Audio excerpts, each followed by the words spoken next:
excited.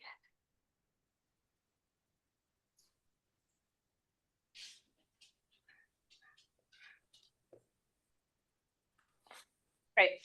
We will get started and let people kind of join as we keep going. So, session is Win the Buyer.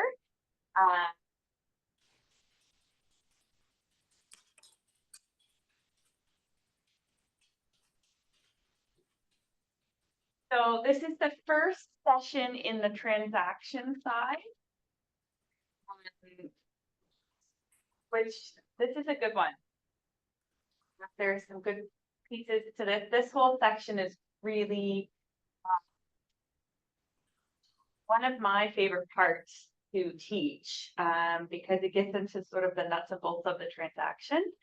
Good morning. How are you, Lilia? I'm good. Just getting started. So how is everyone finding Ignite so far? Are we setting up partnerships with accountability partners? Have you been chatting with each other outside of Ignite, practicing scripts, etc.? Here this morning, not usually. There.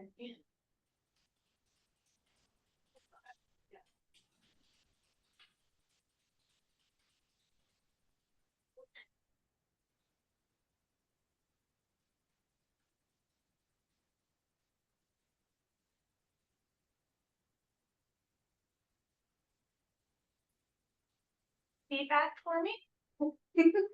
Everybody's quiet this morning. It's a lot all in one shot. Yeah. Personally, for me, I'm also working a full-time job at the same time still. I'll transition full-time into real estate in a couple of years. But I mean, there's a lot there. So I think there's some benefit to probably doing it more than one time. And also, yeah, because each time you'll take something different from it. So, but I mean, but it is a good kind of overview for us for the first time if you're doing it for the first time. But there's definitely a lot to be done, and it's quite condensed, so you don't necessarily have a lot of time after each session to kind of get into it. But at least that's how I find. Yeah. Good points. Thank you, Mark. It's exactly as you said, there is a lot. It's an overview of essentially everything that you'd have to do in just the transaction, but getting the lead generation, the whole process. And that's why a lot of the times you'll see that we have people that have taken Ignite multiple times, because each time you take it, you're at a different place in your career, you're at a different place mentally. So, even if you have taken it before, you're going to get something out of it when you're at a different place in your career, in your mindset, all of those things, right? So we talk a lot about that at Keller Williams with courses. That was one of the things around the BOLD course that has been talked about a lot. And how many people have taken BOLD, more than 5 times, because every time you think it, you're going to get something different out of it depending on where you're at. And it's interesting because when we talk about looking through that ceiling of achievement, often you'll get to a place where you're sort of at that ceiling, and in order to break through to that next step, you kind of have to work at being a little more purposeful and less entrepreneurial, and looking courses again from a different perspective often does that. So that's great feedback. Thank you. So one of the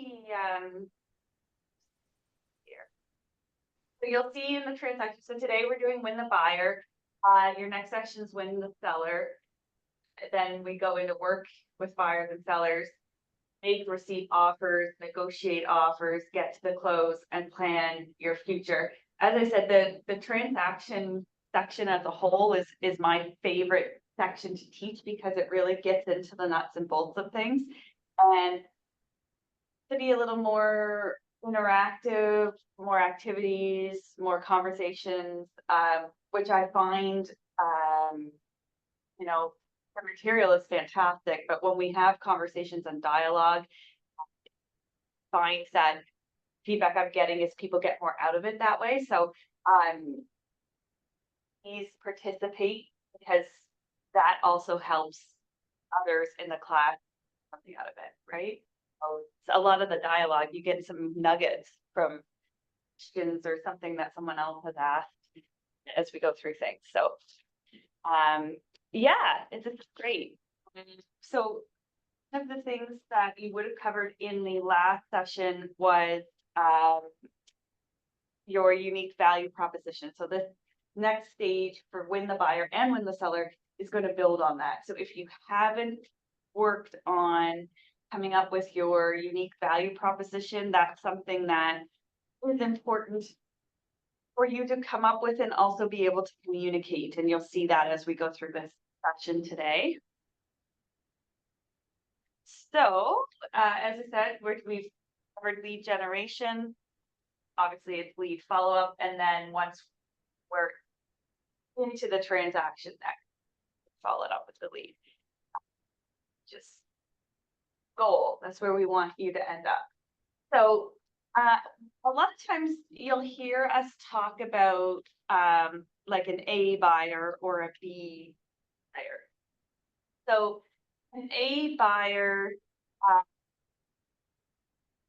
typically means someone who is ready, willing, and able to do business in a very short time frame. So the suggested time frame would be 10 to 14 days, you know, at most a month. So that A buyer is someone who's, you know, qualified, first of all, okay? Second of all, motivated. So the two most important pieces to an A buyer. And so obviously you're working with buyers that are of different categories. So you might have an A buyer, a B buyer, a C buyer. The A buyer is going to take more of your focus because that person's on a little more of a timeline, a time crunch. So you may have to steer more of your focus that way. And obviously, if someone's qualified, needs a house in a month, that needs to take priority over someone over here who's maybe a C buyer that's 6 to 12 months out that, you know, you've had your meeting with and you've gone through your buyer consult, but they're not really ready to move right away. So that's what we mean when we talk about an A buyer. So you'll see the graphic here. This is from the Millionaire Real Estate Agent book. And it just talks about sort of your funnel. So you can see have the lead capture first, which is your prospecting and marketing to capture that lead. They go into your database. And then with your leads, you're going to form that relationship. Lead turns into a contact, which is where you then strengthen the relationship. So that's making sure that you're, we call them touches, right? So you're touching them through your database or command. Those things can be set up so that they're automatic. And then you're preparing the contact for a conversation, which then get into your buyer consultation, which we're going to talk about. And then they funnel into new and repeat and referrals. So ideally, once you've done a transaction with them, you want client to become a repeat client and or send you referrals. Okay? So when you're dealing with an A buyer, your follow-up needs to be much more frequent. So ideally with an A buyer, you're going to be communicating with that person daily and making sure that you're bringing value. Because obviously if someone's on a tight timeline, they're going to need to have much more of your focus on someone who's, you know, a year out. Make sense? If you have questions, let me know. Mute yourself or pop it in the chat.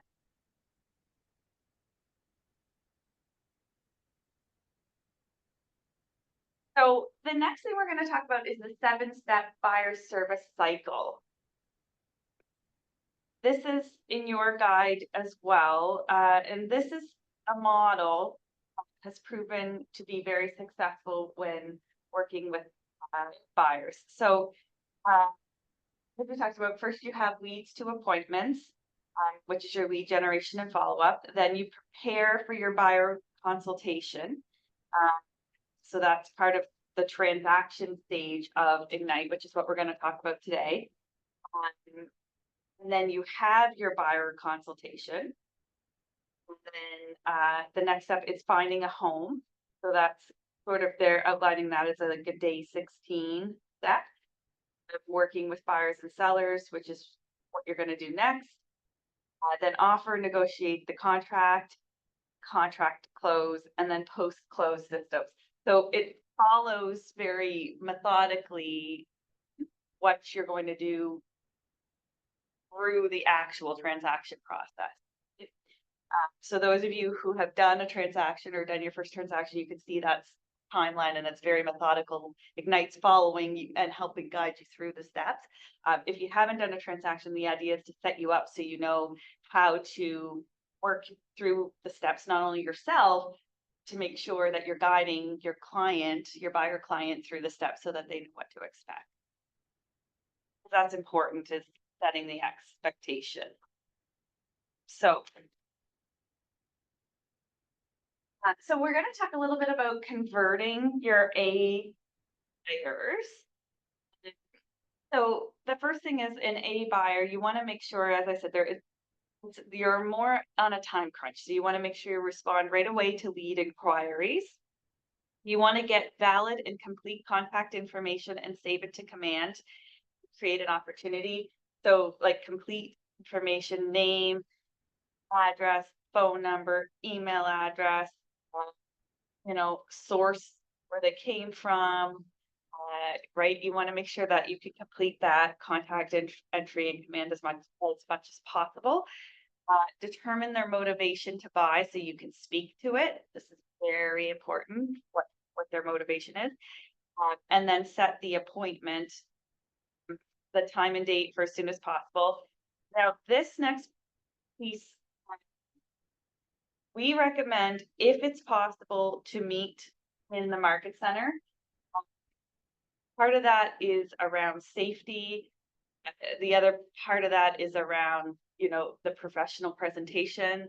So whether you're here in the main market center in Bedford or whether you're in one of our centers throughout Nova Scotia or PEI, it creates a much more professional atmosphere.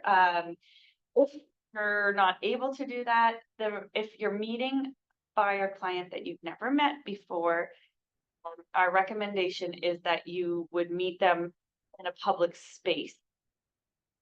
So there's been a lot of conversation around this lately. And this has been something that in the industry we've been talking about for a number of years. And the reason is that, safety is very important. And unfortunately, in Ontario, in this last year, in the Toronto area, we just had a female realtor, if you've been following the news there a few months ago, who was murdered. And they believe that she was meant to be showing a buyer client rural property in the Stouffville area of Ontario. She went missing, and obviously her family and friends became very concerned and reported her missing. But they are now investigating what they're calling essentially a homicide. And I haven't heard any more since the last update. It's kind of gone quiet, I know. So I'm not saying that to scare people, but I think it's a very real concern. It's one that, particularly because this was very recent, this was just 2 months ago, I think this was in the news that this happened, 2 months. There have been other realtors who have been assaulted accosted, unfortunately murdered. There was another one that became very prominent in the media as well. That was in the U.S. I forget which state it was, but in any case, her name was Beverly Carter. And the same thing, very similar situation to what just happened to this particular female agent in Ontario. Um, she was showing a house, someone she'd never met before, and anyway, she was murdered. And so there's been a foundation set up. Her family set up a foundation uh, to raise awareness around safety.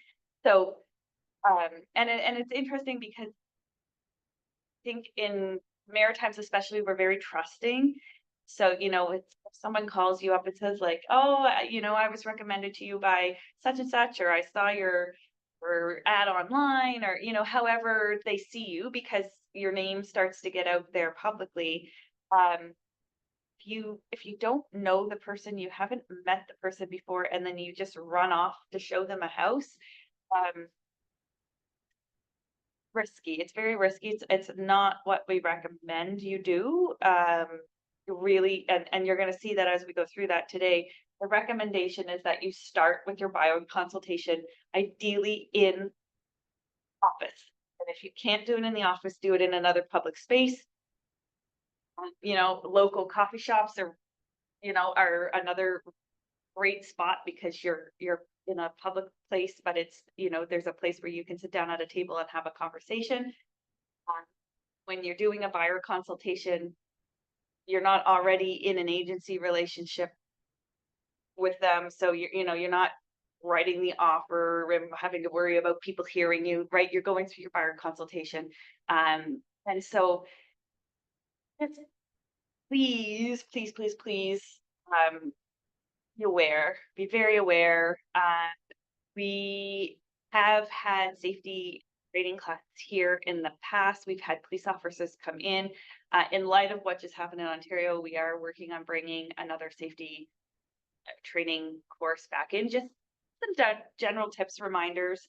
Uh, but if you are uncomfortable or you have a gut feeling, please trust it. Please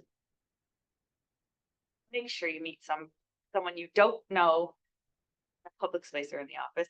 And if you're uncomfortable, or for some reason you're not able to do that, which you should be able to, then at minimum take a buddy with you, right? Take a fellow agent with you, or a spouse, a partner,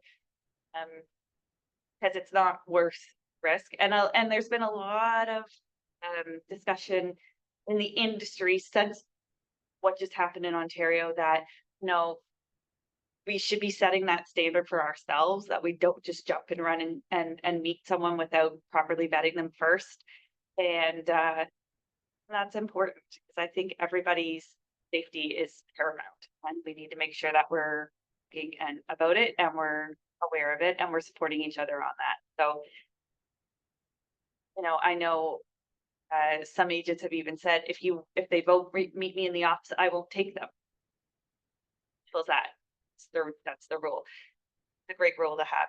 Others will say, we don't meet in the office first, and I want name, phone number, photo of your driver's license, right? So you have to gauge what your comfort level is, but anyway, my spiel on that. And as I said, it's been very much a thing in the media lately, and so and it's just awful what happened to that agent in Ontario. So please, it's a very serious issue. And really, and also the same thing if you're doing open houses. There's really I can't think of another example where you advertise you are in a house, it's vacant, 2 hours for anyone to come and see you, right? And open houses serve a purpose for sure, and they're a great lead generation tool. It's a great way for you to, a lot of times people coming through an open house are actually interviewing the agent that's there, if they're not already working with an agent. So they do have a function, and they serve a purpose for sure. Again, just make sure you're being safe about what you're doing and how you're conducting your business. It's a very real concern. That's my soapbox on that. Anyway, so the main thing is just make sure that if at all times try to meet in the office. So we're going to talk a little bit about close to appointment tick. The idea behind this is that you're working with a buyer, as we call them, and you're having a conversation with them and going through your value proposition a little bit with them when you're speaking to them. And you're trying to get them to the appointment. So the idea with these are our tactics, and you'll hear more about these in the next sessions as well. But I'll give you the example. So the first one is show the benefit. So in general, people are more likely to go along with something you suggest if you explain the benefit to them.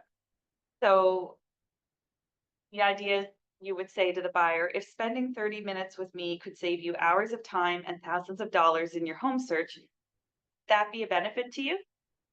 Right. That's me. Right. So the benefit has to be for them, obviously, and demonstrating that. The next one is called the take back close. So this technique puts a tempting offer in front of the buyer and then subtly creates fear that they might not be able to get it. So the example would be, I've enjoyed talking with you. Be honest, I don't know whether I can be of help to you or not. However, I'd be honored if we could meet to find out. How about we meet tomorrow? So that's a really successful one too, especially if you're dealing with a buyer that maybe has unrealistic expectations, like I want a waterfront home for 500,000. Well, it's not really going to happen. The HRM anyway. So that might be a good way to still get the appointment, but also set the expectation up front, right? That you may not be able to help them, but you're open to having a meeting to dig into things a little more with them. And the negative positive close, this is a way of backing into the appointment to close. So an example of that would be, would you be offended if I asked if we could meet to go over all of this in a little more detail? Free tomorrow, what time works for you? Again, these are just examples. Take their guidelines. So, for some of them, and I know in other Ignite classes, some people are like, I would never say that. I would never talk to anyone like that. That's fine, right? These are just suggestions. And, you're going to use the one that works best for you and how you're going to model it and say it and make it your own. The other piece is also one you like the best, you have a lot of successes, might work with 75% of your clients, but for the other 25%, you might need to adjust and use a different one. So that's why we're going through the 7. It doesn't necessarily mean you're going to use them all, but pick, 2 or 3 that you really like are you, and then modify it for the situation and the client you're dealing with. So the next one is give them what they are looking for. So the idea with this is to quickly pique the buyer's interest by giving them what they are looking for. So information on interesting comparable properties would be an example of that. So again, how this example would sound is, let's meet at my office and I can give you the specific details about that property and let you know about similar properties also for sale. What time works for you? See that. The trial close, this is exactly how it sounds. It's testing the waters. So you can find out if you're both in agreement. So the example of this one is, can you see how receiving a list of all new homes on the market in your price range would help you in your home search? Great. Sweet. The assumptive close assumes the close. and it prevents them from saying no to you. A lot of people like this one. It sounds like we should meet. I'm available most times this week, so what works best for you? See you then. So, this one you'll see in bold in some of the other training classes. They'll even narrow that down. So they'll say, give them 2 time options. So it sounds like we should meet. I'm available Tuesday at 4 or Wednesday at 6. What would work best for you? Give them 2 choices narrowed down, so then it's not as broad. And then, great, see you then. We're gonna meet at this time or this time. Tie downs. Tie downs are phrases that ask for confirmation, or expressions like, wouldn't it be great? Or forming questions like, can't you? Isn't it? Wouldn't you? Ask for agreement and get your customer into a pattern of saying yes. So tie downs, again, we talk a lot about this in bold. You have taken any sort of other sales training, you'll see this kind of language there. So a lot of it is around the cadence and how you speak. So if I'm talking to Aaliyah and I'm asking her a question, wouldn't that be great? My inflection goes up, don't sound as confident, and I sound like I'm unsure. Whereas with a tie down, normally your tonality and your cadence goes down at the end of the question. It's not an up. So wouldn't that be great? Hear the difference on just how you're projecting the confidence. Less of a question. It's less of a question, even though I'm asking you a question. And the tie down helps to essentially point you in the direction that I want you to go. But if my inflection and my tonality is going up, it's a very different feeling. Okay? So, example of this is, we'll save hours on your home search if we meet in the office first. Saving time is important to you, isn't it? Let's meet. The idea of that, you don't want to end up on the question, you want to end. So that's just a little bit of a basic technique. We talk a lot about that in the language of sales course. And that one talks a lot about how you're pacing and mirroring and matching. So, if Aaliyah's the only one in the room, so if I see her here, she's sitting like this, right? So if I'm doing an appointment with her and she's forward on the table like this, then I'm probably going to be more forward on the table too. I'm not going to sit back here like this, talking to her, right? Because my body language is very closed, first of all. And we're talking and she's talking very slowly. I'm like, Aaliyah, we're going to have so much fun working together and it's going to be great. And I'm going to set you up in a search and I'm going to send you prospects and we're going to have feedback. And how often do you want me to communicate with you? And I'm going to like overwhelm her, because that's not how she's communicating with me. Whereas if I approach it more like, Aaliyah, I'm so happy to meet with you. I'm going to set you up on a search. You're going to get properties sent to you. I will recommend some properties. How often would you like me to communicate with you? So if you're dealing with someone who's going like that at a mile a minute, then you may have to work at communicating with them more at a mile a minute. But if you're dealing with someone who's more slower, in a more monotone, slower pace, that's what we talk about mirroring and matching.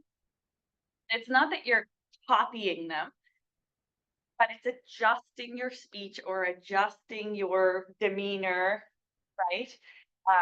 And your body language, because you're complete opposite of them and you're not doing that adjusting, you're going to make them feel very uncomfortable, and it makes it harder to get in a relationship with them. And the whole idea is to make them feel comfortable working with you and making sure that that communication is coming across and that they're feeling comfortable. So that's just some tips from the language of sales course. We do talk about that in bold as well. And these closes specifically.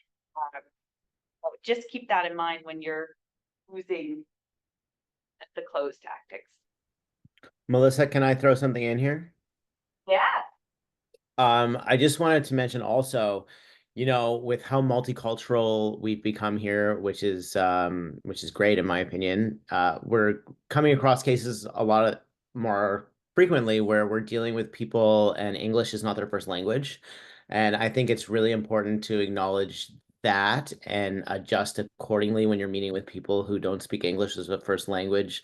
Number one, to respect that they are trying to speak a second language, but also, I mean, when you're speaking with somebody whose first language is English, a lot of the language of real estate we use needs some translation or explaining. So I think slowing down and maybe adjusting the language that you use when you're speaking with clients who don't speak English as a first language is number one, respectful, but really important and goes a long way in making them feel comfortable as well. I had a situation like that last week when I brought some new buyer clients into the office for the consult, and English was not their first language. There was a bit of a language barrier, and I acknowledged it before I even started the meeting, saying, I speak other languages. I know what it's like to be learning a language, and I know how intimidating this whole process can be. Just acknowledging it, it really kind of, I think, sets them up to feel more comfortable with you as an agent, but also is a real sign of respect. So I just wanted to throw that in because there's so many cases like that we're coming across now. 100%, James. Thank you. And that's absolutely true. We as a province are becoming more multicultural, as a country are becoming more multicultural, and it's important that we're making everyone feel comfortable. So yes, thank you for sharing. That's a great point. And sometimes what makes the most sense is to slow down and acknowledge it, like you said. And oftentimes, if English isn't their first language and they're learning it, sometimes they'll also have like a family member or friend who's here that they'll bring in the process too. Because they help a little bit with some of that translation. So you can be talking to the clients and, the son, daughter, aunt, uncle, whoever it might be, because oftentimes you'll see that too, that they may have a family member who's here who speaks English maybe a little bit more than they do. So it's making sure that you're making everybody feel welcome, 100%. Well, it's not even that they need to feel welcome, they need to understand what they're talking, not even what they're talking about, what we're talking about, what they're signing and what they're getting themselves into. So it's important that if they're not comfortable with you, they won't comfortable to tell you that they don't understand, and it could cause a big problem. Exactly. So if you guys, did you guys hear what Aaliyah said? So it's also important that they understand what they're saying, what you're saying, and that you understand what they're saying, so that if they're uncomfortable or they don't understand the process or what they're signing, they feel comfortable to be able to voice that. And I'll tell you from a broker standpoint, if I put my broker hat on, that's imperative, because you need to make sure if you're signing them into contracts, you need to make sure they have a full understanding of what they're signing, and that they are able to communicate back to you. If they are unsure or unclear on something, that they're able to ask questions and communicate back. So that's very important. Yeah, and having patience as well with that really goes a long way.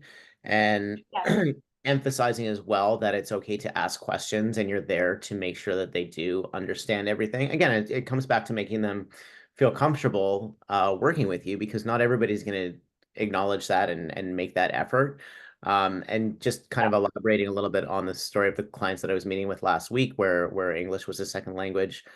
I've actually got a home inspection with them later today, and I thought it was really important that they, if possible, have an inspector who speaks their language. So I'm really happy to say that I was able to track one down who does speak their first language, because the home inspection is such a huge deal, and they were very on board with working with people who I have on like referral partners I have on my side. But when it comes to the inspection, I really encourage them to be open to working with somebody who speaks their language as opposed to somebody that I've necessarily worked with in the past, because this way they can ask the questions and get the information. And I'm really happy that I was able to do that for them. And I think that they feel a lot more comfortable with that. And of course, the inspector speaks English as well, so I'll be able to be in the loop with everything that's going on too. So just something else to think about. That's great, James. Wonderful. Okay, so next we're going to chat a little bit about buyer objections to the appointment. So first one is to ask questions. So the idea is to dig deeper. So tell me more about that. Me understand. Empathize. So you're going to acknowledge and say, I certainly understand how you feel. Identify the real issue. So restate what you heard and ask for confirmation. Next, offer a solution. And then finally, urge an agreement. So ask again for the appointment. So the idea behind this is also making sure that when you come across a buyer objection, you don't take it personally, first of all. And second of all,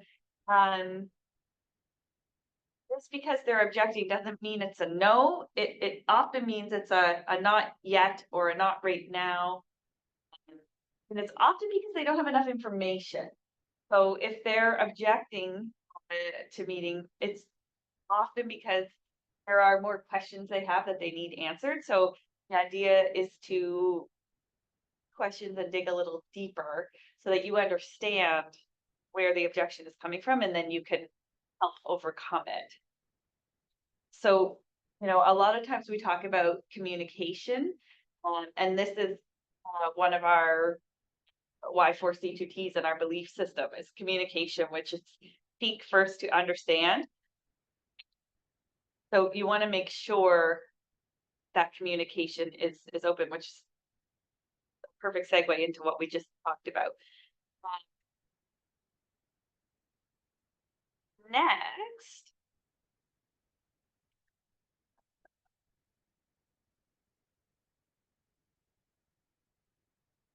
there we go. Okay, so we're gonna move into the buyer consultation preparation checklist. So to get to a signed buyer agreement, first you need to get to the appointment.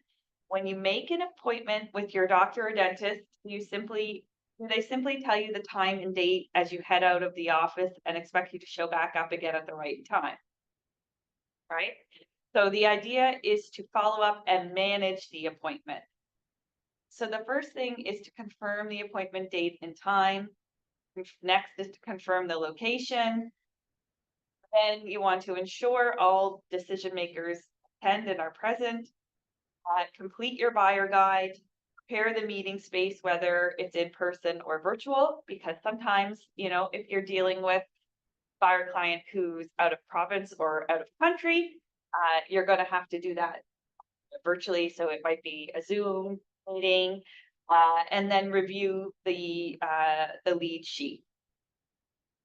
So make sure when you are confirming the appointment that you're clear with them on what the next steps are, and making sure the other thing is that you've reconfirmed. So you say, you're having a conversation with the buyer and say, okay, great. When it makes sense for us to meet in my office tomorrow at 2:00 so we can review what you're looking for in a property, and I'll go through, how I work in the process, the buying process. Great. So you've set the appointment. Make sure you follow up. So an email, a text, or something after for like looking forward to seeing you, tomorrow too, especially if you set the appointment a little ways out. Like if they say, okay, we're going to be away, so let's meet, a week from today. Yes, we'll meet a week from today at 2:00. But even more important that your follow-up is strong, and that, you send them either some sort of reminder, whether it's a follow-up phone call, a text, email, something. For those of you who were in Jeff Glover's session last week, if you were there, he's got a whole outline on his listing side and his buying side for follow-up. It's all very systemized, right? We're all about systems at KW. That it doesn't necessarily even mean that it's you manually doing it. It can be. You can also set it up in a smart plan in Command so that, you know, that text or that email goes out on the day before the appointment, or, you know, if you're working on a team and you've got an admin, that's something your admin would generally take care of. So just making sure that you've got those follow-up pieces in place. So when we're talking about the buyer consultation, there's 10 service areas of the buyer value proposition. So you would have already talked about your unique value proposition in one of your earlier Ignite sessions. So the idea is you're going to come back to that in your presentation. As well as you want to make sure that you're covering off these 10 things when you're doing your consultation. So that you want to go through a needs analysis, pre-qualification or pre-approval, neighborhood information, home search, make an offer, negotiating to buy, vendor coordination, pre-close preparation, the closing, and post-closing. So these are the sort of the 10 things that are going to be the foundation of your buyer guide, if you will.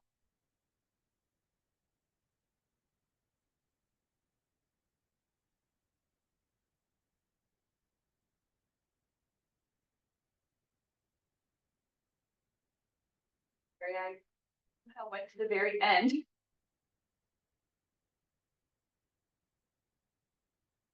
we go. Okay. So the contents of your buyer guide, and you'll see we're going to go through some examples. Command has a template for you, so don't panic. You don't have to create the whole thing from scratch. So this is these are suggestions of what should be in your buyer guide.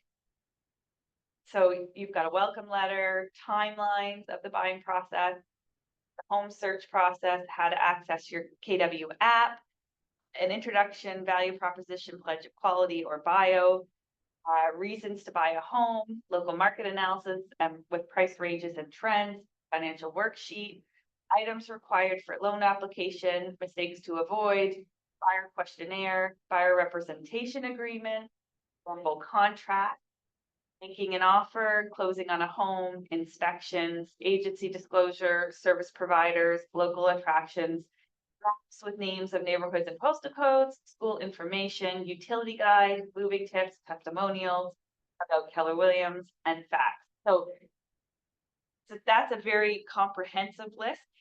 And obviously, you know, as we go through the next steps, we'll talk a little bit more in detail about some of the things that are more important, or and your guide isn't necessarily going to be the same for every buyer. You may tweak it because obviously what a first time home buyer is looking for is going to be different than, say, a military buyer who's moved, you know, every 4 years for 20 years or 30 years, right?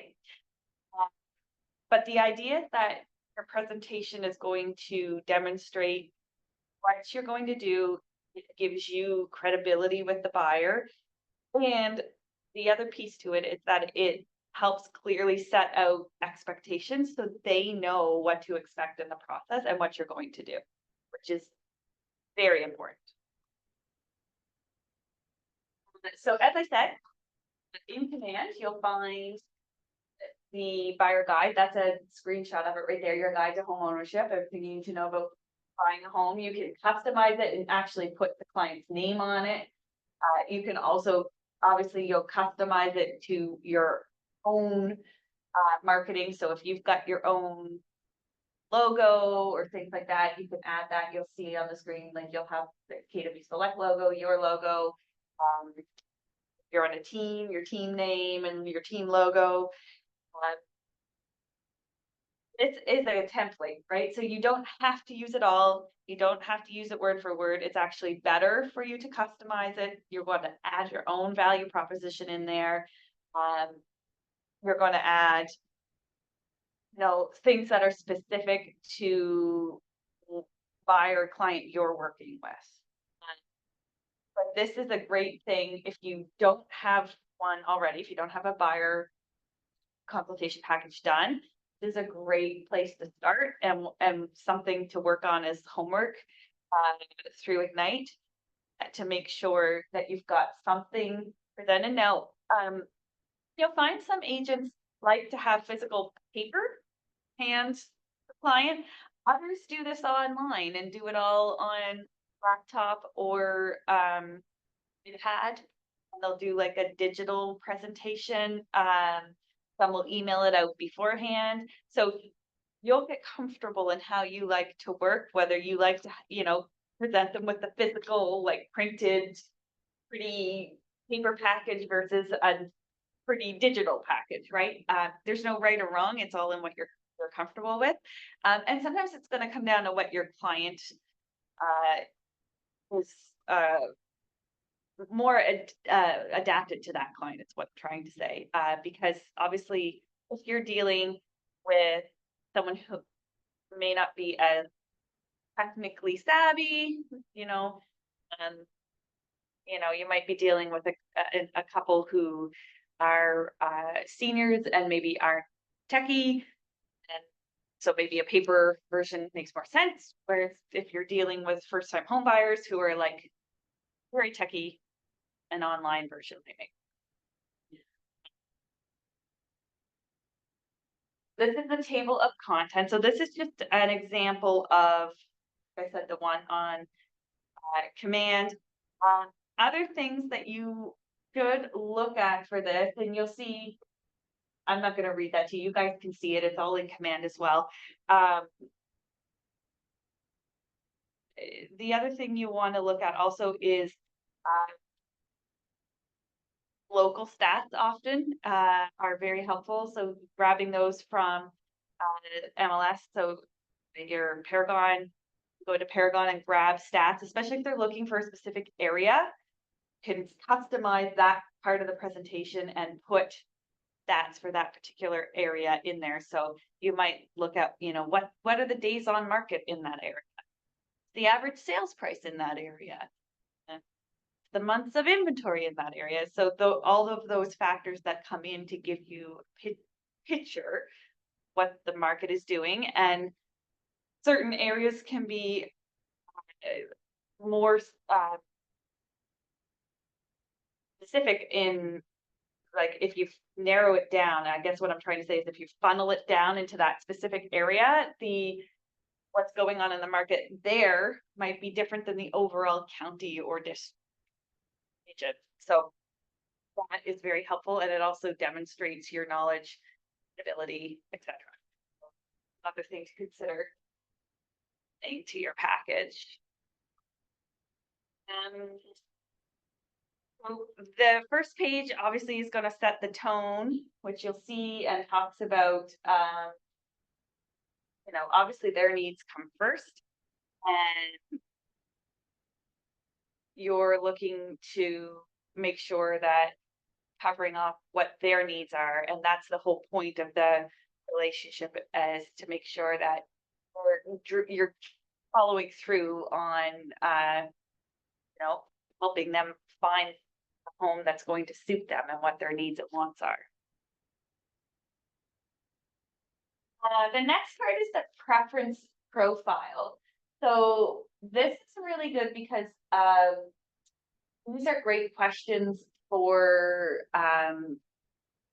pushing how you should communicate with them and setting expectation. So you'll see, like, you're asking, like, what's your favorite way to receive information or updates? Email, call, text, right? Everyone's going to have a different preference depending on how they like to communicate it to.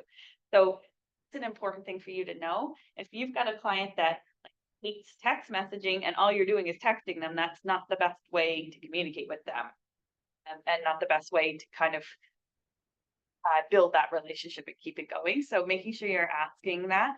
And that's a bit of a two-way street too. You know, a lot of agents also use this part to set the expectation with the client. You know, unless we're working on a deal that is very timeline sensitive, we're not going to get you after 9 p.m. at night because you're in bed. Right? You're going to action anything that they send you, you know, after 9 o'clock at night, you're going to action at 8 a.m. the next morning. So setting some of those expectations too, because sometimes if you're answering them at, you know, 11 or 12 o'clock at night when they send this message through and they think you're going to see it in the morning and you start responding, then they're going to think it's okay to continue to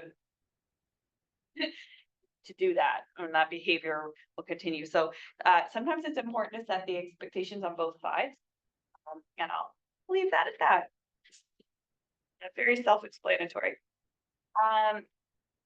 After the appointment, when you gather this information, also make sure you update in command, obviously. So your buyer guide home wish list. So this is a really great sort of questionnaire to go through. Years ago, we used to kind of talk about going through your 10 must-haves or your top 5 must-haves in the property to narrow it down, and then you're bringing them back to those things. But these questions are great to help you narrow down their focus and help you understand what it is they're looking for. And obviously, again, you can customize this based on who you're working with, but just some example questions there, like who will be living in the home? You know, like how many adults, how many children, pets, what are the non-negotiables for your home? You know, you might not word it in that way. You say, well, like, what are the must-have in your home? So, you know, if the buyer is someone who loves to cook and entertain, a large kitchen might be a must-have, right? If they have kids, they might, walking distance to a good school might be a must-have, right? If you had to name your top 5 non-negotiables, what would they be?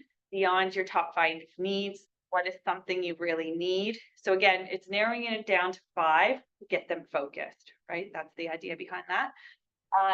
Do you have any preference for the year the house was built? Do you need a house in move-in condition, or are you willing to do some work? This is a very important question. Because it really helps you to understand what their expectation is. And if they have unreasonable expectations for their budget, because often we'll find expectation is here, but price point is here. And you need to kind of this. So you're not going to know that unless you properly go through your consultation with them and ask them questions. So then you can line up those expectations. When people visit your home, what should it say about you? Or any specific features that you would like to add to make your next house feel like home? Will you require accessibility options, which is a very current conversation that we're having now, that especially with the new accessibility fields in the listing input. So that does help with searching. If you do have someone looking specifically for accessibility requirements, it's should hopefully be a little easier now with all of the accessibility fields. That was a challenge previously. And so this sort of questionnaire, if you will, home wish list, you call it a few different things, but essentially that's the needs analysis portion. So you're trying to get into the diving into what they need and what their wants are, and to get a really precise picture of what they're looking for. So then you can kind of drill down deeper on what it is, and it helps you to customize your searches and things. These are just templates, neighborhoods in command. So these are things that you can also add to your presentation. So this how home buying works. We sort of outline of process. This is probably the most second, other than the needs analysis, this would be the next most important part in your buyer consult. Because when the buyer knows what to expect, they have more confidence. They're going to be easier to work with. Whereas if they don't know what to expect, you're going to get that anxiety, and they're not going to be as sure of themselves. So it's really important to make sure you set up those expectations, and they'll also have more confidence in your ability to help take them through the process if you're sort of outlining how it goes all the way through. So this is a great idea. The get a pre-approved for a loan section there, if you see it, that's really important. So you're having conversations in your buyer consult, and the buyer's like, "Oh, I think we can afford."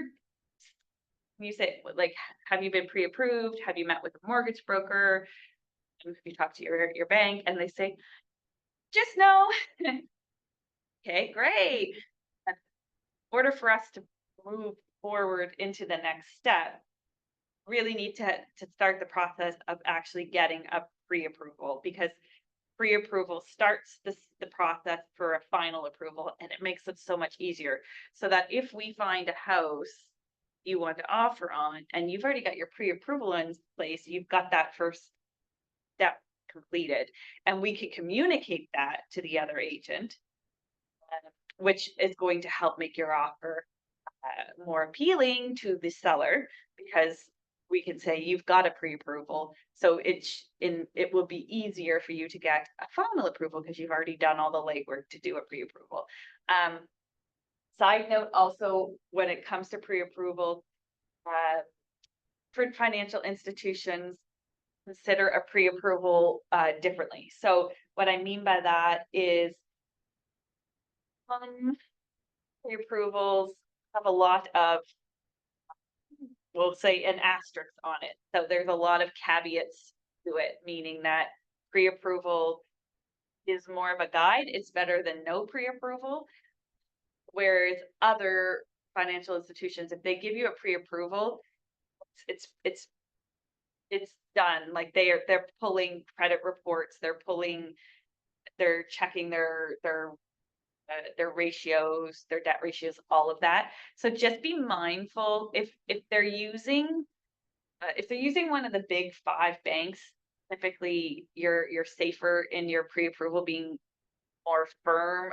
If you have a direct relationship with a mortgage broker that you deal with, that either deals with one of the big banks or another financing company, that mortgage broker is pulling that information. It's important to know the difference between just, often we see it more with alternate lenders, smaller financial institutions, where a pre-approval isn't necessarily as thorough, and so things can kind of come up through the process. So just making sure that you have that conversation with them. If they're using their own lender and it's sort of an alternate financing organization, it's never a bad idea to have them get a second opinion. It doesn't cost them anything. So if you have an established relationship with a mortgage broker who is going to provide firm pre-approval, they sometimes can get them a better rate too. So that's another value add that you can give to the buyer, and showing that you've got these established relationships, and it's never bad to get a second opinion. And they'll choose whether they want to do that. But I highly recommend that becomes part of your questioning and your needs analysis, and also a value that you can add to your presentation. It does make a difference. And we're not, depending on where you are in the market and price point, we're not seeing as much competing offers as we were back when we were seeing the piles and piles and piles of competing offers. Pre-approvals were becoming very, very important point, where like a pre-approval letter coming in with the offer was important. So just keep that in mind. All right. Real value, real experience. So this is again around your value proposition. So this is more about you, your team, if you're on a team. If you're new and you don't have numbers or stats to share, you'll see in here that, you know, they've got some numbers and stats. You can use the market center numbers.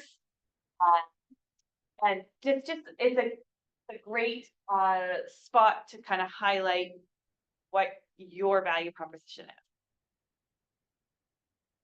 Another thing you can consider for this section also is testimonials as well. That's a great thing to add to your presentation and add to the section where you're talking about your value proposition.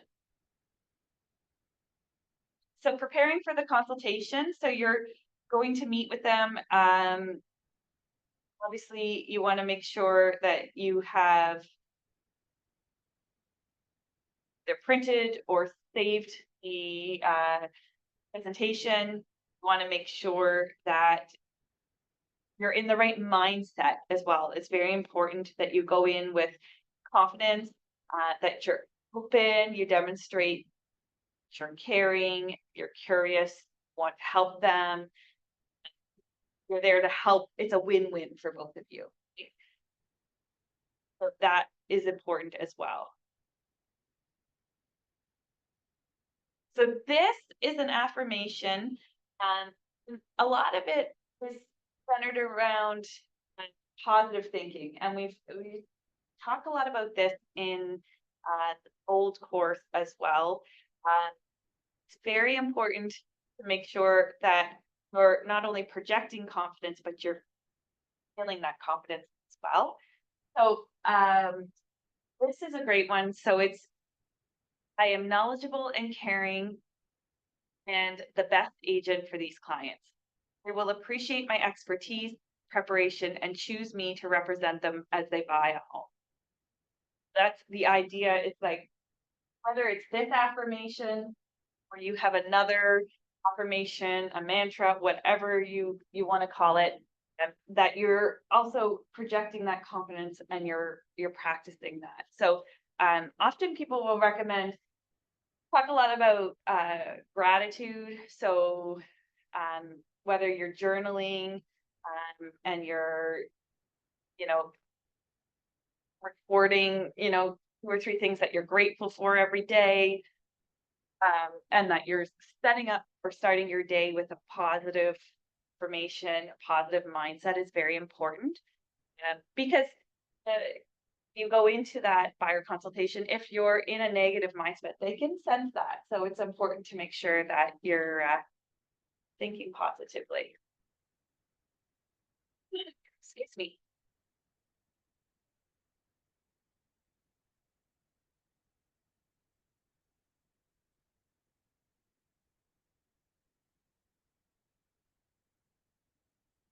Okay, so the next thing is delivery of the buyer presentation. And that begins with welcoming the buyer and setting the expectations for the appointment.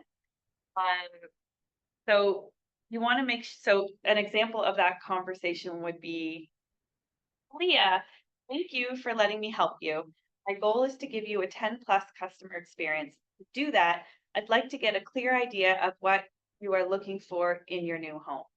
So with your permission, I'd like to spend the next 20 to 30 minutes exploring what the right home for you would be like. We'll call this your 10+ home. With your permission, I'd like to write notes as we go along so I remember everything that's important to you. It may seem like a lot, but I'd rather ask you 500 questions now and show you the right 5 homes than ask you 5 questions and waste your time showing you the wrong 500 homes. Does that work for you? So how do you think this conversation that we just had sets our expectations? What do you think?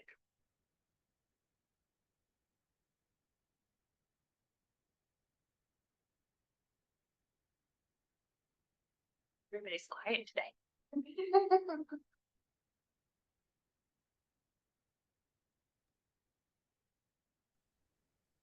It sets the expectation because it lets them know that there's a lot of the process can be more complicated and a lot longer if you don't have the right information. There's a lot of homes out there and you really want to be on the same page that they are, which sometimes takes time. And sometimes it's trial and error, but in order to make that smoother as well, the more information you have, the better. And you don't want to be, sending them things that they're not interested in because that's a waste of everybody's time. And in this business, especially, we all know that time is money and time is valuable. And especially when you've got buyer clients and you're running all over town or towns showing them homes, if they're not the right homes, then you're wasting your time, your money, your gas. Yeah, that's my input. Correct, James, thank you. Very concisely put, and that's 100% true. The idea is that having this conversation with the buyers and setting those expectations makes so much easier to have the conversation up front, and why it's important that you actually take the time to discuss their needs and wants and go through that needs analysis. It's going to save time in the process later. And that example where they say the 500 questions and show you the 5 right homes, or 5 questions and waste your time showing 500 wrong homes. Those who, no, well, I think that most of you were in the business pre-COVID. So years ago, before COVID and before craziness, when we had a lot of inventory on the market, it was important to narrow things down because you could have easily be showing, so many homes. So that, as much as, some buyers think, oh, it's so fun, we get to go look at properties, it does become draining very quickly. And they can start to become frustrated. So that's the other piece is narrowing down, that you get very focused on what's important, what they're looking for. You're not wasting their time, but also they're not wasting yours, right? So, part of that, going through the 5 must-haves, and this was a conversation that we had in one of the earlier Ignite courses, where, like, if Aaliyah is my buyer and she says, I'm a stay-at-home mom, I don't have a car, it's very important that walking distance to a good school for my kids. So, and Aaliyah sends me a property, isn't walking distance to a school. School doesn't have, the school's not close by. The kids are going to have to be dropped off.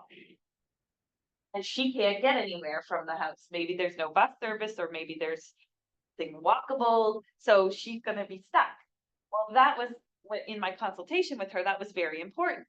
So when I bring it back to the top 5 and I say, okay, Aaliyah, you picked this house on such and such street in such and such neighborhood. See that. But can we have a conversation around your 5 must-haves? Because you had said having the kids walking distance to a good school was important, and that your ability to be able to travel, to walk to something, or jump on public transit was very important. This house has neither of those 2 must-haves. So if your must-haves change, should I be taking one or both of these off the list and put something else on? See what I did there? I bring the focus back to the must-haves. And that's why it's important to go through that, so that I know that that's very important to her. So that when she says, when we have the conversation, and she's very likely going to come back to me and say, oh, right. No, my must-haves haven't changed. Those are still on my list. Yes, we shouldn't bother going to see that house. Right, okay, we rule it out, we move on. The right house will come along, we have the conversation. The right one will come along, we'll find the right house. This one isn't it, we'll keep looking. So if I hadn't had that initial conversation with her to know that those were part of her must-haves, then we we'd get out to that house. She'd be pointed, probably a little bit frustrated. I'd be a little bit frustrated, and then we don't get anywhere. We're in more of a negative space than the positive space of the direction we want to be in. So I just want to make sure that you're thinking about the must-haves. It's not just about sort of going through the process and asking questions and making a list. It's about digging deeper, and then how you can use that conversation to come back to it and make sure that you're really using it to focus on what they want and need, and so that you're not being frustrated by her. And so that's What if you have like, I guess kind of a dead end wish list? I seem to be encountering people who want to live in a very specific geography from something like a workplace or, you know, a town center. And there's nothing for sale within their budget or their wish list criteria, or there's maybe one, but it's not to their liking because it, you know, is just not what they like. And so weeks go by and now months go by and there's still nothing coming up in the market. And you've had the conversation about, where is there flexibility in your wish list and where is there flexibility in your geography? Because, there's a limitation on these specifics within this geography. Where do you go from there if there really isn't a whole lot of flexibility, or they're really just fixated on specific areas? So that's a great question, Suzette. And that will happen. You'll get people who are very fixated on a specific area or specific neighborhood. Often it's a community tie or a family tie. There's a reason, right? There's like a desire there, that a reason why they are so specific. I think the important thing there is to continue to come back to the conversation, which you have, to make sure that you come back and reevaluate, is this still what you're looking for? Is this still the most important thing to you, this geographic area? And if they say yes, and the conversation is, okay, I'm still keeping an eye out for something that comes on the market. Obviously, there hasn't been anything that has come on the market. I'll continue to keep you updated, and if something changes on your end, please, I ask that you communicate with me. It's just continuing to keep in touch. Mm-hmm. In those specific situations too, we have seen buyer agents do like mail outs for that specific area, or they'll door knock, or they'll leave door hangers that says, I have a buyer looking for a property in your neighborhood. If you're considering selling, please reach out to me. Or if you're looking to get a market evaluation because you're considering selling. So to take it to that next step, if they're very specific on an area, and that can sometimes result in property that's off market that will come forward that maybe you didn't know about. Also, if there is an agent that does a lot of business in that area, you can also reach out to them to see if they might have a pocket or an listing that's not on the market. Sometimes also they might have a listing that came off the market that would be willing to come back on or be an exclusive. So there are options you can do there, but I know that buyer agents have had success with both of those things. Whether you do a mail out, you door knock, or you do, if you're not comfortable door knocking, leaving door hangers on the neighborhood to see if anybody comes forward. And it's a great way to lead generate for you as well. So it's a win-win. You may find the property for those particular buyers. You also may get a listing out of it. And at the very least, your name's getting out there in that community. So if something does come up, the likelihood that you're going to hear about it is much higher. Thank you. You're welcome.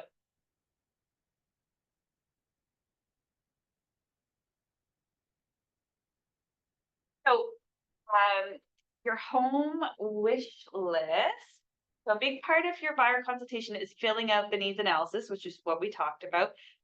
And the questions are set out in the buyer presentation in Command, and also in your participant guide. These sort of things that you come up with in the needs analysis are going to carry through the rest of the transaction. So you're going to see as continue through Ignite that we come back to these things. A lot of the questions in the needs analysis, like I said, help you drill down to those sort of 5 must-haves or what's most important. So you'll see in the guide, they outline, like they've got a beginning, got exterior section, interior section, bathroom, bedrooms, kitchens. So like some of the questions we talked about earlier, like who will be living in the home? Do you have a preference for the year the house was built?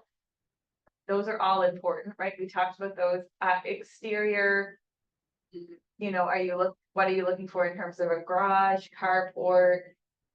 What type of home are you looking for? Single family, condo, townhouse, right? Is semi-detached or a townhouse okay?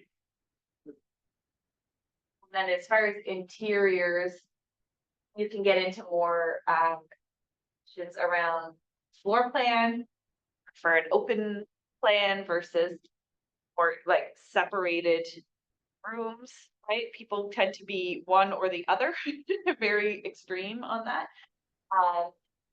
Rooms, bedrooms, obviously that's an obvious one, especially if you're gonna setting them up. So in Command, everyone's aware you can set people up on a search in Collab, right? So when you go through and ask these questions, so you have the number of bedrooms, number of bathrooms, you can your search. So if they say like 2 bathrooms minimum, then you could set 2 bathrooms your search so that that's all that's coming up. You're not going to then start sending them stuff with 1 bathroom. Same with bedrooms. If they say 3 bedrooms is a must, then you put 3 bedrooms in your search parameter when you set them up on Collab, and then they're going to get listings with 3 bedrooms versus or 1. So that's important because if you start sending them things that are not applicable, we tend to get a little bit frustrated. Now, sometimes in the search, it's important to also set the expectation if you need to broaden it. Like if they're looking for something a little bit more specific and you're not able to target it down to that specific need, or if you do target it down to that specific need, you're going to basically eliminate most everything that comes up on search. You're concerned that you might risk missing something. Make sure you set that expectation. So if you're going to keep the search more broad because you don't want them to miss out on something, make sure you say that to them and have that conversation. So I'm going to set your search up so it's a little more broad so that you may have to go through it a little bit more because I don't want you to miss out on something versus if you make it really specific, then they only get like 1 listing here and there because the search is really specific. You have to have that conversation with them too, because obviously if they're looking for something very unique and you've really refined search parameters, they're not going to get, let's say today, for example. So it's making sure when you're going through the consultation, you're having that conversation with them and setting the expectations so they know what to expect. But setting them up in Paragon and Collab Center is a great way to do that. There's also an agent recommended part. So if you see something come on that you think is a good fit, you can send it to them too through Collab. You can also, obviously, it's never a bad thing to like send them a message if you see something come on that you think is like a really good fit and it automatically goes to them. It's never a bad thing to like shoot them a message and say, such and such property just came on. I think it hits most or all of your needs. Let me know. if you want me to book a showing for us to get into it, right? That proactive involvement in what they're searching for is very important. And that's probably one of the biggest things that buyers complain about when working with their agent through the home buying process is either their agent wasn't as collaborative as they wanted, or expectations weren't clear enough so that we're like, oh my gosh, I'm getting 20 listings a day and it's overwhelming, la la la la, right? So it's important that you're having those conversations and you check in with them to see like how are you finding the search? Are you getting things? Does anything appeal to you? So you want to make sure you don't just kind of set them up on a search and then forget about them, especially if they're buyer that's looking to buy in the next month to 3 months, right? If they're in that sort of shorter term window, want to be in more communication with them versus if they're like, oh yeah, I'm not looking to buy for another 2 years, just set me up so I see what's going on. Well, that's different from someone who's looking to buy in the next 30 to 60 days. Melissa, I have a question. Yes. I've had a few sets of buyer clients lately who are wishy-washy on specifically what they're looking for. Like the obstacle that I've come up against is some buyer clients, usually first-time home buyers, who are, you ask them what they're looking for, and it's like, well, we want somewhere that we can live, but we're open to somewhere with rental potential, and we'd like to see homes that don't have rental potential and do have rental potential. And specifically, that situation seems to be becoming more common with the higher prices and new zoning rules. But Yeah.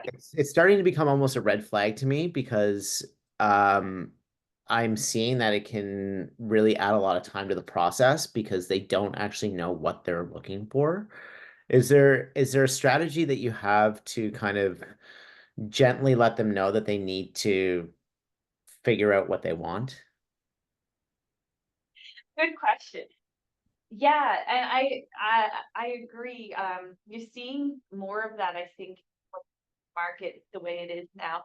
I would say first step is to come back to your needs analysis conversation with them. It's always bringing it back to that. I think also, having that open dialogue with them around, you're looking at two very different styles of property and two very different price points in some cases, because if something is uh income potential or is already earning income, uh, could be marketed and sold as a multi-unit. So you're in a whole different category of property versus just a single family home, standalone home. Uh, One of the things that I would also talk about with them is, does it have to already, if the second unit is just an idea of would be nice versus is it a must have? See if you can drill down on that. Because if it's a would be nice, income potential could mean different things to different people. So what I would ask is there a plan for a family member to move in the future? Is this just supplement, their mortgage payments to have a little more income coming in? They're thinking they might want to turn it into a basement apartment down the road. So I think asking more questions. One of the things, if it is more of just a would be nice to have, and I would still target them more towards a single family, but you might consider highlighting or doing a search specifically for single family that have secondary suites. You could target secondary suite in the features. So a secondary suite doesn't necessarily mean it's a single 2-unit, but it's often what we used to call an in-law suite. So we would see them very commonly in typically years ago, we see them in older neighborhoods where often it was people would make a secondary suite. Their in the lower level of their home, or if there was an area off to the side, converting a garage, for example, is another common one. Because we were having a lot of aging parents coming back and moving in with their adult children. So that would be another piece I would deeper into that to see if that is what they're looking for. It's just potential, nice to have, but it could simply be, you know, looking for something that has a walkout basement versus doesn't have a walkout basement, so that you could eventually make a second suite in the lower level, or has the ability to do that. But I think, James, you need to continue to ask questions, and you're right, you're looking at two very, very different things, and I think having that conversation with them is important. Because otherwise you're going to send them the opposite things in some cases. So it's narrowing it down a little bit more on what they're looking for. And based on the conversation that you said you have them already, I would say I would not classify them as an A buyer. Probably not even a B. That would probably be more of a C buyer, whereas like sounds like they're more kind of dipping their toe in the market to kind of see what's out there and what comes up, versus really seriously looking, doing something. Yeah, I agree. Thanks. And maybe also like something that I've tried to do with the most recent situation that I've come up with, that is just trying to explain how, you know, having the broader net, although it's going to give us more homes to look at, it can actually lead to a longer process because they don't know what they want. Well, because your net is so big, you're like you're getting so much, and Yeah. that's what I was getting at with, like, if you make it too broad, it can become overwhelming for them. Right. Yeah. Right? Yeah. Very good. Okay. Thanks. You're welcome. Let's take a quick 10-minute break, and then we'll flip into the buyer designated brokerage agreement. So I'm just gonna run to the watchroom. I will be right back.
Can everybody see my screen?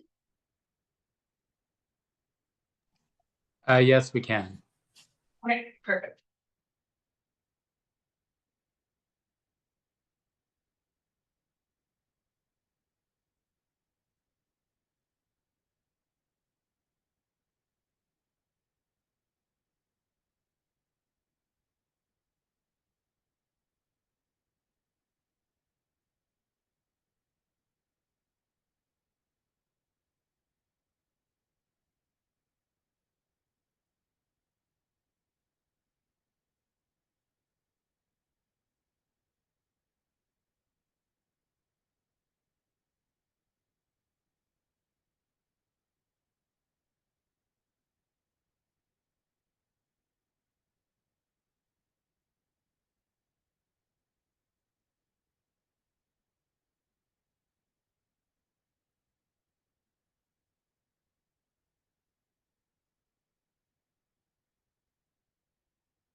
Okay, is everybody back? I'm just Aaliyah's not back yet here in the room.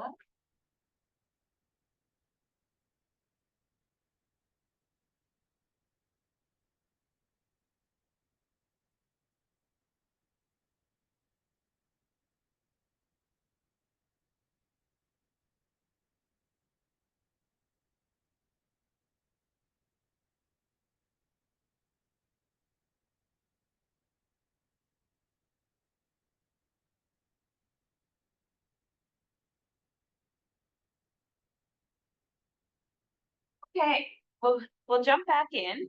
So just to finish out the buyer consultation piece, the most important thing is to make sure that you finish out your buyer consultation, the package piece of it, with them knowing what the next steps are going to be. And making sure, like we said, it's a lot around setting expectations and making sure that they're clear on what next process is going to be. So that's going to differ depending on whether, like we talked about, whether they're an A buyer, a B buyer, or a C buyer, what our next steps are going to be. At minimum, recommendation is to set everybody up on a search and make sure that you've collected their information, you've got them in command, so that you can then follow up, then keep in touch with them, right? So and that's even more important if you're talking more about a C buyer who's more long term. You know, their purchase or their search is longer out on the time horizon, you're gonna still continue to maintain that relationship, but it's not gonna be a priority. Obviously, if it's a C buyer, we're not gonna be communicating with them every day. As if it's an A buyer who's looking to close in 30 days, property in 30 days. That's a different expectation and a different level of communication from you on what you're going to do. But just making sure that you're not also forgetting about the C buyer that's going to eventually turn into a B or an A buyer. And that's where command comes in, and some of those systems and automation to set them up on smart plans, and whether you set them up on a 36 touch campaign or an 8x8, make sure they're still getting information from you, and you're still top of mind.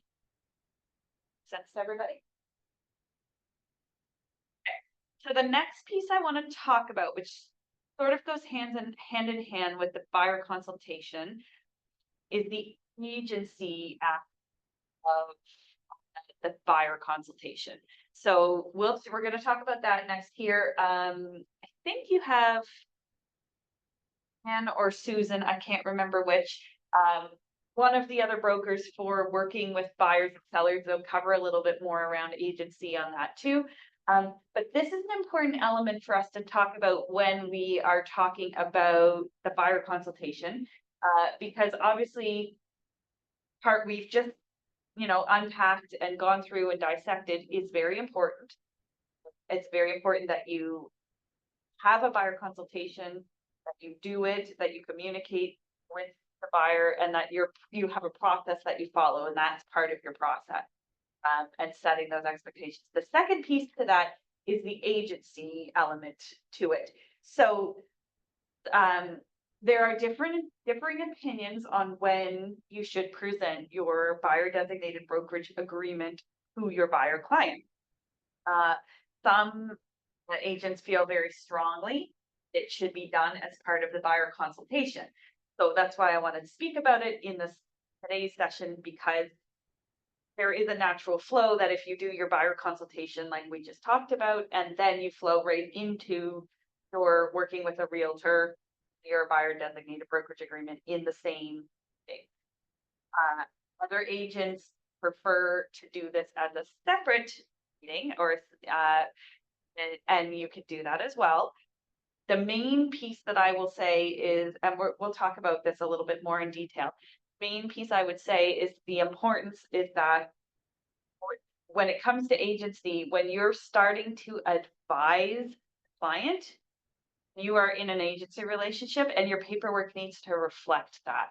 So if I'm starting to advise on price of an offer, terms of an offer, all of those things, I'm an agency now, and I should have already gotten my client to sign the buyer designated brokerage agreement, and I should sign it as well, because clearly outlines the expectations. And that's why many agents like to put this right in with their buyer consult as the next step. So you do what we just talked about with your buyer consult, and then you'd flow into your working with a realtor first, which outlines your client relationship versus a customer relationship, and document. Everybody's the working with a realtor document, right? So that's in web forms. It's a 2-page document.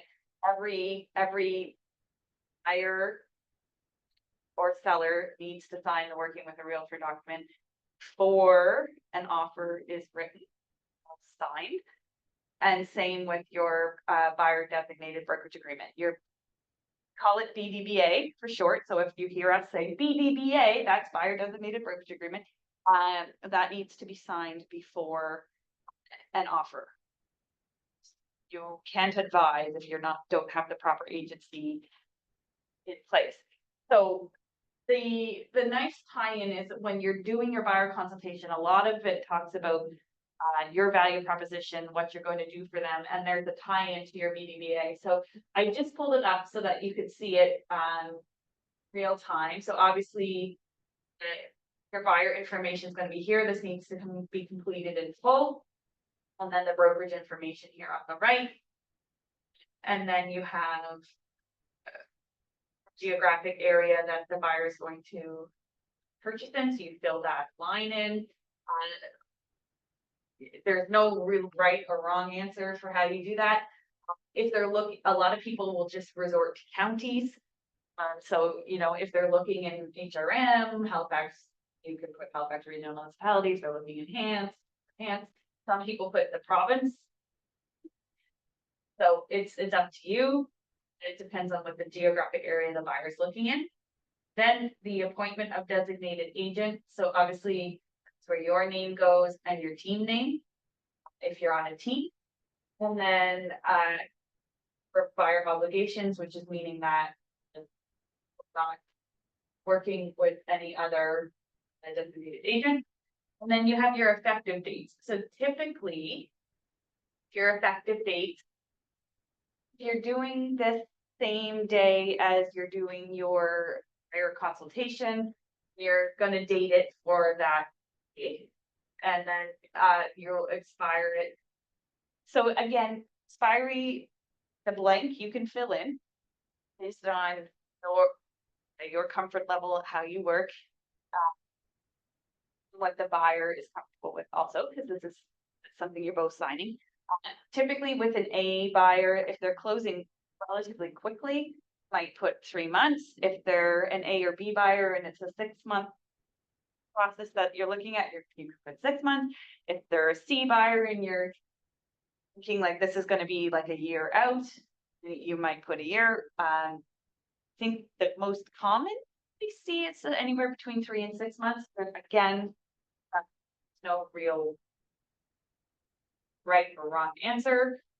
And then obviously you're going to talk about what you are going to do as a designated agent. So this kind of ties back into your buyer consult, but obviously you're going to use your best efforts in locating a property in the specified geographic area, obey all their lawful instructions, fulfill your fiduciary obligations of loyalty, confidentiality, full disclosure, conflicts of interest, exercise reasonable care and skill in performance of the agreement, use best efforts to disclose and discover all relative facts, advise the buyer to explain, obtain expert advice when necessary, assist the buyer negotiating favorable terms and conditions, and then I'll offer some counter offers promptly, keep the buyer fully informed. And then the buyer is obviously warranting that they're not currently represented or will enter into another buyer designated brokerage agreement. They're going to communicate, cooperate with you. So obviously that's a two-way street. You have that conversation. Disclosed to you all the material requirements that they're seeking in a property, and they agree to be bound by office and counter office or related documentation that may be transmitted electronically, and reproductions of signatures of originals. So it's important you go over this document with buyer, and you'll talk about the use and distribution of information, change in representative capacity. This is an important one to cover. Because if you are offering on your own listing, obviously a buyer can't be in an agency relationship at the same time as you're in an agency relationship with your seller. So one of them has to be put in customer status. Depending on the length of the relationship, the knowledge, etc. Oftentimes what you'll most often see is the buyer would be put in a customer status and the seller would remain a client. If you get into this situation, recommendation is to please call the broker line. We will walk you through it. Essentially, you would keep one the client and one the customer. That situation presents itself. Any questions on that so far? The other piece is the brokerage remuneration here, 6.1. So this is important that you're completing this and filling it out when you're both signing this. So depending on your area, where you're working, it depends on what you're going to put here. Again, my blanket disclosure, because of all of the court cases and the ruling in the US with the NAR settlement, commission has to be disclosed upfront. We had this rule for years. BDBAs have been required here for years. This is not new information for us, but in the States, not every state had that. So again, when we're talking about what's in the media and coverage and things like that, that is why the US, this was a big thing, didn't have mandatory agency agreements. They didn't have disclosure upfront about what commission was being paid. They also have mere postings on their MLS like we do. So a seller doesn't necessarily have the ability to for sale by owner on MLS and offer a $1 commission, which we have in Canada. So there's some major differences there. So in following, if in just a summary, if you're asked or you have questions around that, because it's in the media, because it's such a big thing in the States and that change has come through, they're not putting, they can't put cooperating commission on MLSs anymore. So it's not, seller isn't paying the commission for the buyer agent, they're only paying the listing agent. So what you're seeing happening now in the States, the seller is able to offer a concession, the buyer, which essentially covers commission for the buyer's agent. So they're still paying it, just doing it in a different way. So to summarize that, I just want to make sure you're informed if you're asked, because public sees the news, because we're so closely tied to the US, they see the news, but that is a ruling in the US. That's not happening in Canada. It's business as usual in Canada. We've had those three major differences between Canada and the US in regards to the cases. Now, there have been VCAT cases filed in Canada. All of our boards across the country have been named in a copycat lawsuit similar to what happened in the States. It has not been certified as a class action, and our boards have not given us any statements or updates on it because obviously they can't. It's something that is now going through the legal process. It has not been ratified as a class action, which is what happened in the States. It became a class action, and that's what changed everything. And obviously, CREA is actively working to defend all of the associations and boards across the country, as are the boards and associations. So we'll see how that plays out. Things take a very long time to go through the legal system in Canada. So this is not something that's we're going to have the sort of answer or definitive response on any in the near future. So my summary is it's business as usual in Canada.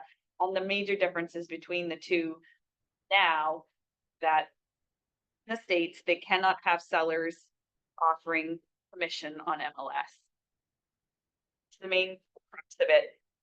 Essentially, it's still happening because either the buyer has to pay their agent or the seller offers a concession to the buyer and then the buyer turns around and pays the agent. So the seller's still paying. Is what is happening when speaking to our US colleagues, that's what's happening in the States predominantly. It's no different than when we had mere postings come in here 10 years ago now. And if the seller refused to offer a commission to the buyer's agent, the buyer has to pay the agent, or if the agent works for free, which we don't want you to do because you work hard. So we had a lot of training around that when that happened, and it's still a thing here, but we don't see it anywhere near as much. So my point is, it's important to make sure that you're completing this. Also important to watch your phrasing around commission. Cannot use wording like there's a standard commission. There is no standard. Commissions are negotiable. What the seller is offering as a buyer agent commission is up to that seller, and that's going to be reflected on the bottom of the MLS where it says cooperating commission. So you'll see that. So it could be 2.5%, it could be 2.2, it could be 2. Some are 3, some are 1.5. So you have to check and see what it is. The important thing is when you're filling this in, this what your expectation is for a commission. If this amount you fill in for your commission is different from what the seller is offering, then you need to have conversation with your buyer around that, and it's also around what your expectation is. For example purposes, if I say, for example, that this was completed and I put 2.5 here, and Aaliyah is my buyer client, and I took her, we've been working together for 3 months, and I've shown her houses and love working together. Everything's hunky dory. And she finds a property she wants to offer on, but they're only offering me a 2% commission. Then that's my decision, how I want to deal with that situation. So if I'm comfortable to say it was fine, then I'm gonna amend my BDBA and change it to 2, and we're both gonna sign it. If I say I'm not comfortable with 2, I'd like you to pay difference of the 0.5%, and we're having that conversation, and then we get into elements. So you can do both. Neither one is right or wrong, and you'll find if you talk to agents, you'll have people who have strong opinions on either side. And so what I would say to you is the most important thing is that you're very clear in your communication with the client, what the expectation is, set it up front so that there's no surprises or disgruntled feelings. And obviously, if you know, it had 2.5 on my BDBA and the seller's only offering 2, and I as the buyer agent am comfortable with that, and I said, yeah, that's fine, I'm good with that. To Aaliyah, this particular seller is only offering 2%. I'm okay with that. Sending you an amendment to change our BDBA because I'm getting 2%, not 2.5. Put it on the amendment. She signs, I sign, comes into the office, everything is good. So the reason I'm mentioning that is because it's with all the things in the media, in the States around that case, what's happening. I want to make sure everybody's clear on differences, why that happened there, what's happening here, then what we require. What we require in Nova Scotia has not changed. This has been like this for years. We are we've been very much ahead of the curve in Canada when it comes to that. Not every province, because obviously every province is different as far as their rules and regulations, but Nova Scotia particularly has been sort of ahead of the curve on a lot of these things. In this particular case, we've been well ahead for this. So please make sure that this is not a document that you just like send off to the client to sign. This needs to be reviewed. There needs to be an understanding on both sides that there was a conversation on what happens, what this means, what agency means, both responsibilities on both sides. And the remuneration is the main part of that. The rest of the agreement is relatively straightforward. I'm not going to read it word for word. You guys have seen this before. To read it again, so much fun to read at your leisure. All of our agreements. If you're not familiar with it, I would encourage you to go into web forms, sure you read it so you're comfortable with it. We did do a training session on specifically just on BDBAs and how to present it. And did a great session on that years ago now, I think it was. That's on our YouTube channel. So if you go into our KW intranet, go into our training videos, you'll find video there. Obviously, if you have questions or you run into questions with this, please reach out to one of the brokers that we can help answer questions around it. But the important thing is to make sure that you're going over it with the client.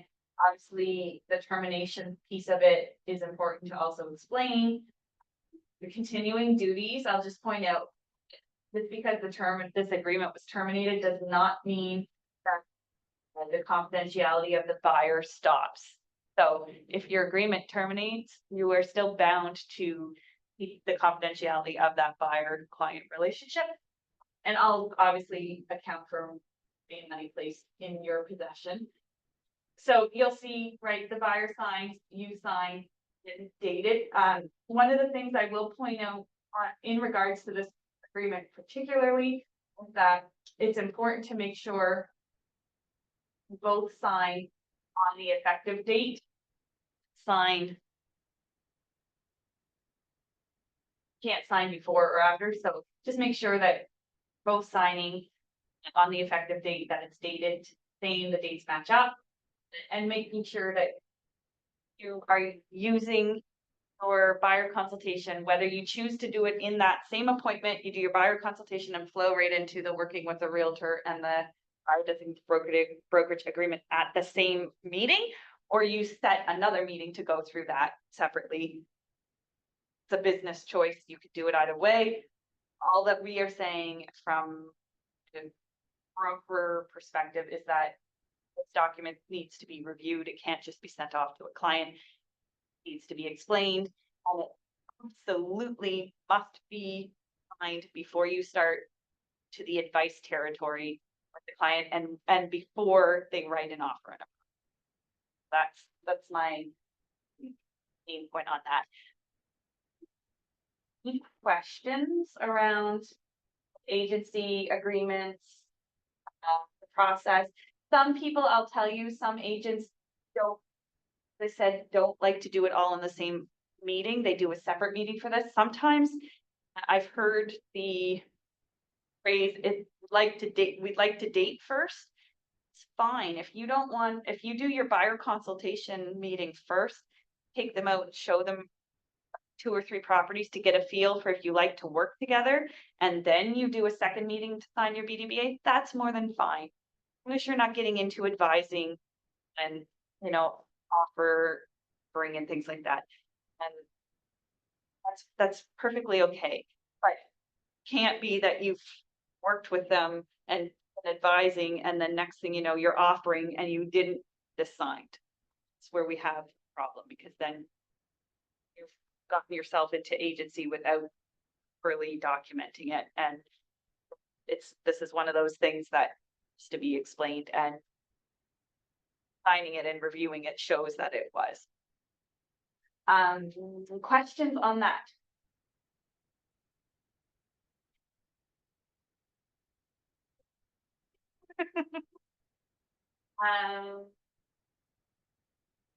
And really, it's one of those things that is a protection for both you and the client, right? It sets, again, it's about setting expectations for both sides and what the expectation is going to be. So, already, okay.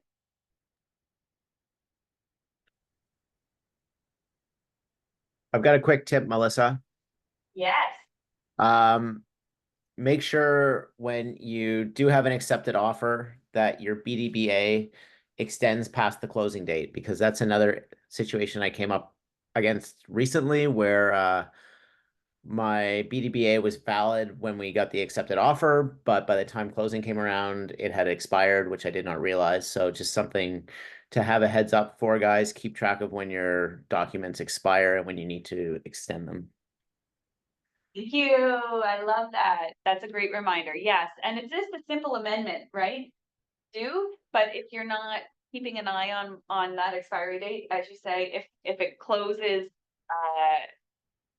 your agreement expires before the closing, you really should be extending that agreement out past the closing, because you're still agency, you're still advising, you're advising through the whole pre-closing process, right? So really the agreement should be in effect until after the closing. So, and that's the reasoning why. Yes, you did. I did. And the other thing, obviously, as a reminder, is when you're wrapping up your buyer consultation, reminding your buyer about your KW app. Now, very excited. We have sold data in our app. That just happened in the last month. So obviously, client has to be signed in. It's the same for any website that is providing sold data. They have to be signed in on your app, but once they're signed in or have created an account, then there's a toggle at the top where you can flip it from for sale, sold, and they can see all the solds in the area. And the nice thing about the app, like you can see here, mapping really, really convenient and a really nice visual way for them to see it. So if they are stuck on a very specific geographic area, you can easily pull up the solds and the actives in that geographic area, which is fantastic. So we're really excited that we have the full data now in the app. That was so a long time coming, and we're very, very thankful for the tech team at KWRI to getting that done for us. So essentially rounds up our session today. I'm happy to answer any questions if anybody has any.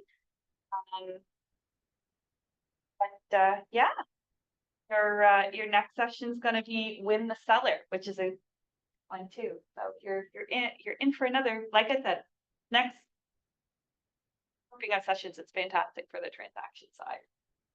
So lots of good information for you. Any other questions? Comments? No? Nothing? Thank you, Melissa. You're welcome. Thank you all.